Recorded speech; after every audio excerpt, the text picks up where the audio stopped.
Hello my friends, in today's video I'm going to show you a recipe I put together a few weeks ago. It's birria and I think it's called birria ramen, ramen soup with birria on it. So the hubby and I had gone out riding a few weeks back and we went to eat lunch afterwards and we just really loved the birria and all of that good stuff. So we thought, let's make it at home. We have pretty much all the ingredients, but we'll make it a little bit on the healthy-ish side.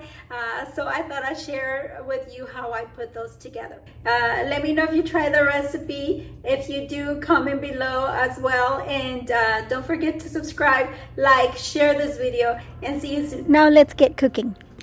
So we had birria tacos today for lunch and we decided we want some more, but I'm gonna make it at home and also make it a little bit healthier. So anyways, this is all the ingredients that we'll be using for today. So I'm gonna use 1 tomato, a quarter of an onion. I'm gonna use 4 to 6 of this hatched dry peppers, handful of these roasted arbol chiles, and some oregano, some vinegar, just plain white vinegar, salt, and then these are our dry ingredients. It's gonna be some cloves, some sweet pepper, and some black pepper, and I don't think I need that cumin. I can't remember, so I still pulled it out, but I think I'm gonna skip that. And then some sesame seeds. So I will put these ones, the chilies, I'm just gonna put them in water so they can soften. You can throw them in a bowl with water in the microwave real quick. You can boil them for sure in a stove top, but I'm gonna make it quick so that I have time to marinate the meat yet tonight so that it's ready to go in the morning. So anyways, I'm gonna go ahead and put these to soak real quick.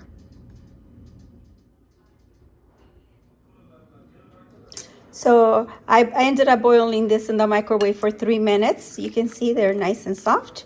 I just need to do this really quick, and because I still need to blend everything.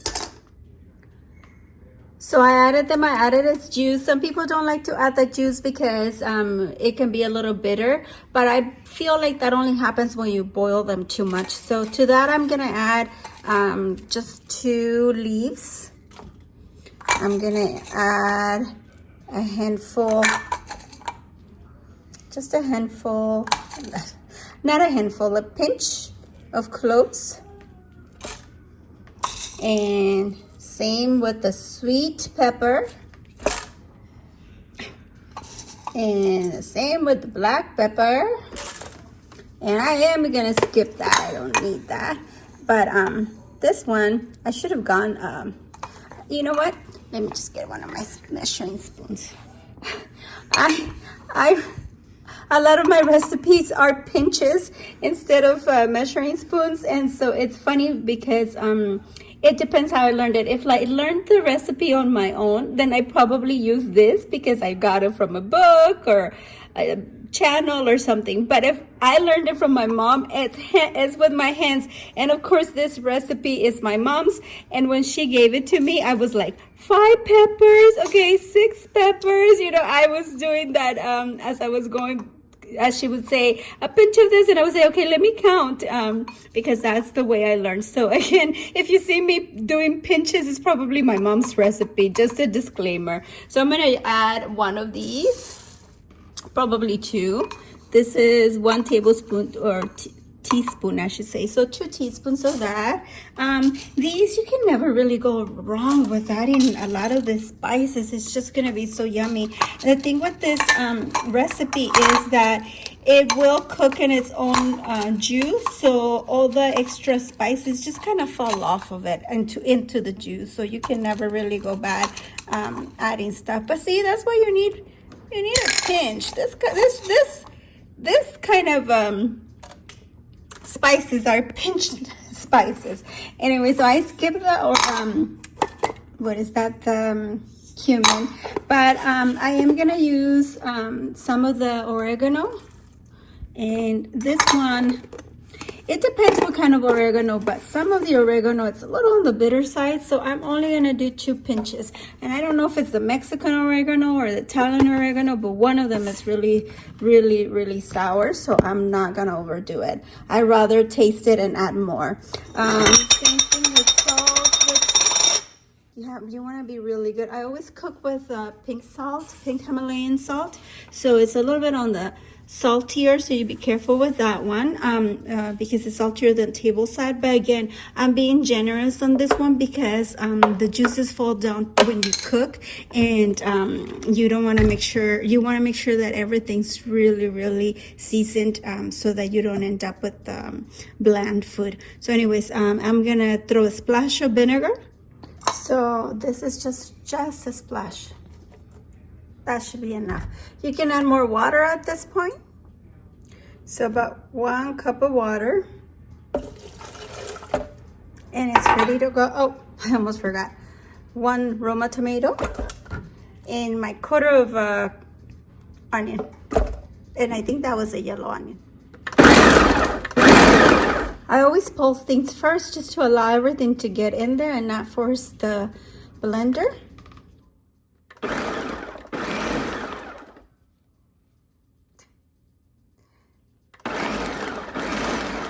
Okay, that should be good enough.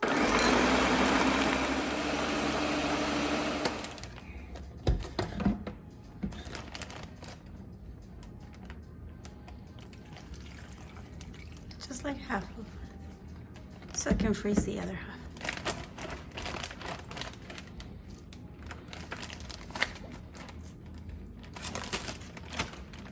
That doesn't or what? Yeah, that should be enough. What you have in there should be enough.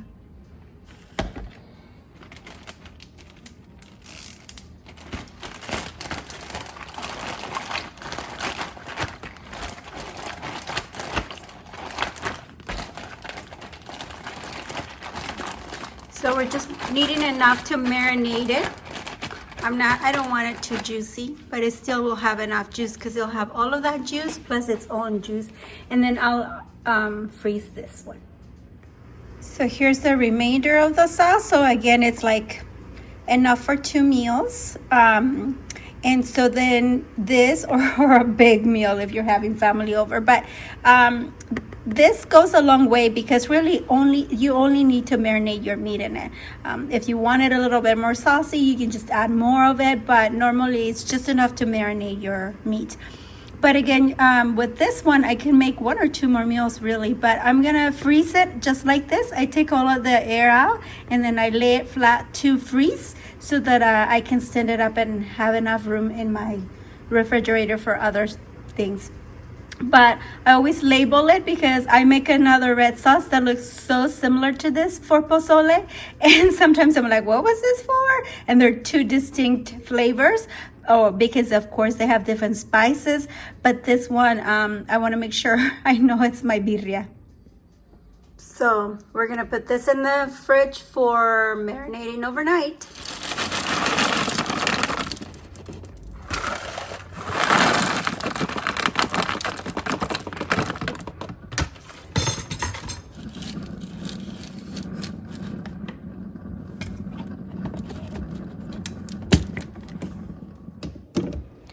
Good morning. Let's get started with our birria this morning. But I don't know about you, but I cannot function without coffee. So let's make some coffee first.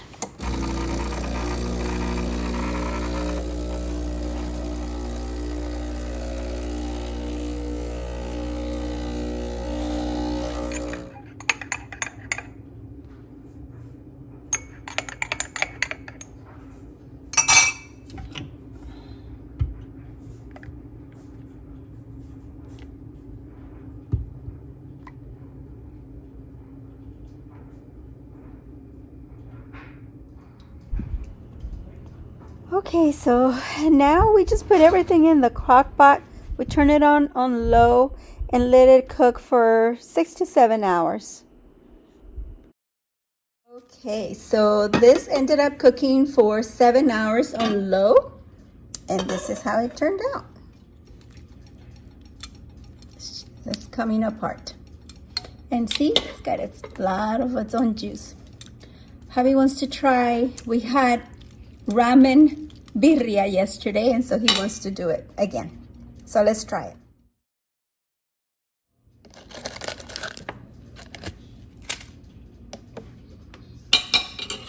Okay, get a little better on the light on this side.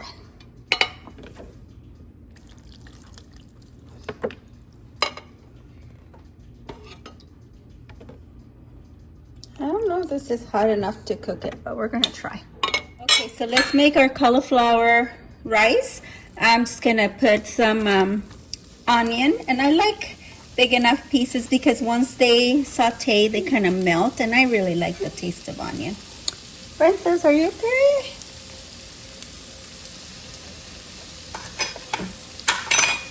So just, I don't know, maybe a quarter of a cup, not even. It's like I would say like a half of a quarter of a, I don't know, what would that be? Of an onion. I just love the smell of sauteed onion. So saute like in medium heat. Make it quick. So now I'm gonna add about a teaspoon of garlic, like a good teaspoon. I really like my garlicky. Okay, doesn't take very long because that is all goodness.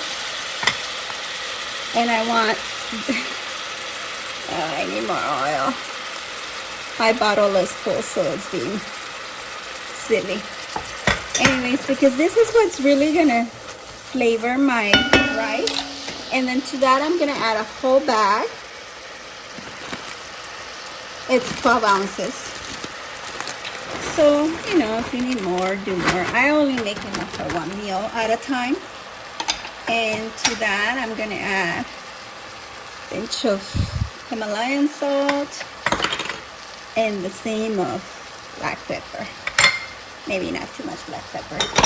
And then just mix it really quick so it gets all the yumminess from the oil and the garlic and the butter. And really at this point, I can turn my fire off because cauliflower, you want it to be a little bit on the, what they call it, al dente, or a little on the crispy side. Otherwise it gets really, really soggy. And I always look at it this way. Cauliflower or most vegetables, you can eat them raw, so you can never go wrong. At this point, I'm going to add my cilantro. Sometimes I add lemon, but today I do not want lemon on mine because I'm going to put lemon in my birria. So this is done. So basically, while I serve the meat and put my plate together, this will steam up and finish cooking.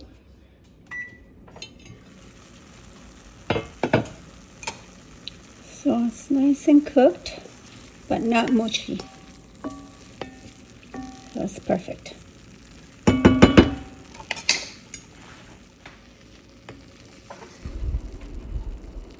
So now we're ready to assemble our bowl. Oh wait, let's get our ramen soup ready first. Okay, so we added the meat, lime, garnish it with cilantro, some red onion,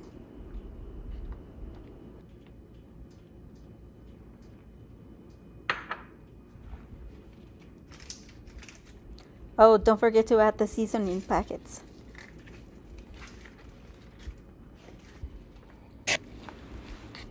My mouth is watering already. I'm sure it's gonna be delicious, extra spicy.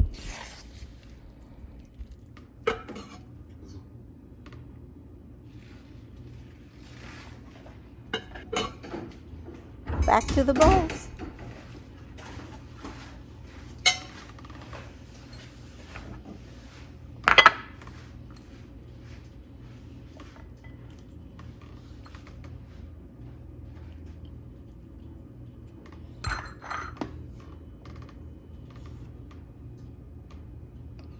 And that's it. I hope you try this recipe. If you do, please comment below. Let me know if you added or removed anything and what you thought about it. Please like and subscribe and see you next video. Thank you for watching.